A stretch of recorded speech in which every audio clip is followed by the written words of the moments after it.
નમસ્કાર મિત્રો, મારી યુટ્યુબ ચેનલમાં આપ સર્વેનું હાર્દિક સ્વાગત છે। તો આજે આપણે વાત કરવા જઈ રહ્યા છીએ કે સરકારશ્રી તરફથી પ્રાથમિક શાળાઓમાં જ્ઞાનકુંજ પ્રોજેક્ટ અંતર્ગત લેપટોપ આપવામાં આવેલા છે। તો આ લેપટોપમાં જ્યારે પણ આપણે લેપટોપ ચાલુ કરીએ છીએ ત્યારે લેપટોપની સ્ક્રીન ઉપર ફાયરવોલ સેટિંગનું એક ઇમેજ આવી જાય છે।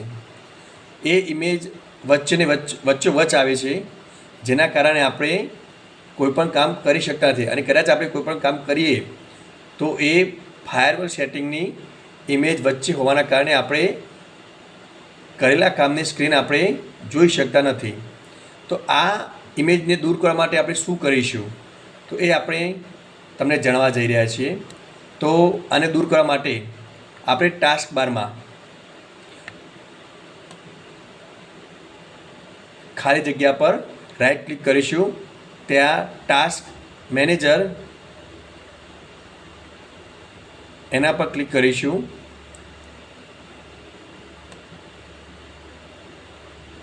ટાસ્ક મેનેજર પર ક્લિક કરવાથી બીજો એક ડાયલોગ બોક્સ ખુલે છે, જેમાં ઓનલાઈન પ્રોટેક્શન એના ઉપર કર્સર લઈ જઈને રાઈટ ક્લિક કરીશું। જેમાં એન્ડ ટાસ્ક આવે એના પર ક્લિક કરવાથી આ જે ફાયરવોલ સેટિંગ એની ઇમેજ છે એ દૂર થઈ જાય છે અને આપણે આપણું કામ સરળતાથી કરી શકીએ છીએ। તો આપ જોઈ શકો છો કે ફાયરવોલ સેટિંગની ઇમેજ દૂર થઈ ગઈ છે અને આપણે ડેસ્કટોપની ફૂલ સ્ક્રીન આપણે જોઈ શકીએ છીએ। તો આ રીતના આપણે ફાયરવોલ સેટિંગની ઇમેજ આપણે દૂર કરી શકીએ છીએ। ઓકે।